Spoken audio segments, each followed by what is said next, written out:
पद्धतीचे चर्चांना वाव? अनेक वेळा आपल्याच माध्यमातून महाराष्ट्राच्या जनतेसमोर त्यांनी बोललेलं आहेत. आपल्याला पाहिजे असतील तर ते व्हिडिओ मी आपल्याला दाखवू शकतो की तटकरे साहेब असतील, प्रफुल्लभाई असतील, या प्रकरणाची सखोल चौकशी व्हावी अशा पद्धतीची मागणी त्यांनीही केलेली आहे. फक्त आम्हाला इव्हेंट करता येत नाही कारण आम्ही दुःखात आहोत. आमची जी मागणी आहे ते महाराष्ट्राच्या आणि देशाच्या प्रमुखाकडे करतोय. त्याचं इव्हेंट न करता, गवगवा न करता कशा पद्धतीनं या घटनेच्या मुळापर्यंत जाता येईल यासाठी प्रयत्न करतोय. आम्हाला या गोष्टीचा इव्हेंट नाही करायचा.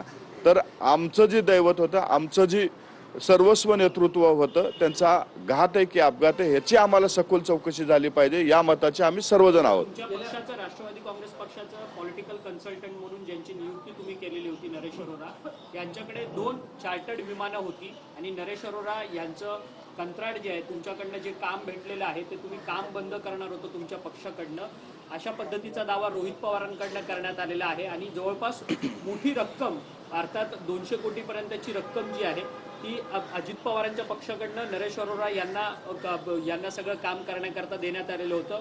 आणि त्याच हा पण दावा रोहित पवारांकडनं केला जातोय की ह्याचा हा घातपात आहे की अपघात आहे. एक तरी पहिली गोष्ट लक्षात ठेवलं पाहिजे, राष्ट्रवादी काँग्रेस पक्ष किंवा कुठल्याही पक्षानं कोण कन्सल्टंट नेमायचा, कुणाला किती दिवस ठेवायचं, तो त्या पक्षाच्या नेत्याचा निर्णय आहे. त्याच्यामुळं इतरांनी सल्ले देण्याची गरज नाही. आता त्याला किती, म्हणजे तुम्ही जो आकडा मला 200 कोटीचा सांगितला तो माझ्यासाठी सुद्धा संशोधनाचा विषय आहे. अशा पद्धतीचे आकडे फुगवून सांगून एखाद्या कन्सल्टंटला ह्या अपघाताचा त्या कन्सल्टन्सीचा काय संबंध आहे, तर दुरान्वय कुठेही संबंध नाही. परंतु तो विषय वेगळा, हा विषय वेगळा आहे. तरी सुद्धा तो विषय एकत्रित करून काहीतरी वेगळं घडतंय, काहीतरी वेगळं शिजतंय अशा पद्धतीचं दाखवून दिशाभूल करू नये. माझं अजूनही म्हणणं आहे, अजितदादाच्या अपघाताची सखोल चौकशी झालीच पाहिजे. पण ती चौकशीची मागणी करत असताना कुणी इव्हेंट करू नये, कुणी त्याच्यावरती जो निर्मळ मनानं चौकशीचा मागणी करावी. तुमच्या चौकशीच्या मागणी मागं कुठंतरी राजकीय धूर निघतोय हे मात्र स्पष्टपणे मी हेच म्हणतोय की चौकशी करत असताना तुमचा हेतू शुद्ध असला पाहिजे. तुमच्या चौकशीच्या मागणी मागं कुठंतरी राजकीय धूर दिसतोय, राजकीय धूर दिसतोय. राजकीय धूर इव्हेंट नाही, त्यांच्यात अनेक लोक आहेत. ज्या पद्धतीनं ते बोलतायत आम्हाला कुठंतरी वाटतं ह्याच्यामधून राजकीय वास यायला लागलाय. तुमची चौकशीचे हेतू जर शुद्ध असेल तर तुमच्याकडे खासदार आहेत, तुमच्याकडे आमदार आहेत, त्यांनी जाऊन वरच्या लेवलवरती जे काही त्या एजन्सीज आहेत त्यांच्याकडे मागणी करावी. माध्यमाच्या समोर येऊन मागणी करण्यापेक्षा संविधानिकरित्या कशा पद्धतीने या घटनेच्या मुळापर्यंत जाता येईल सगळ्यांनी प्रयत्न केला पाहिजे. कारण दादा महाराष्ट्राचे नेते होते, सगळ्याची भूमिका हीच राहिली पाहिजे.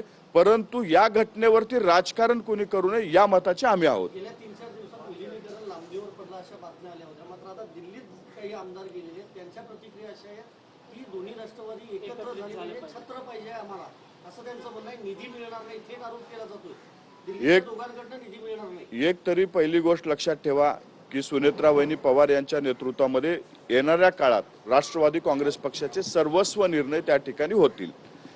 त्यामुळं विलिनीकरणाचा निर्णय घेण्याचा सर्वस्व अधिकार सर्वानुमते वहिनीला देण्यात आलेला आहे.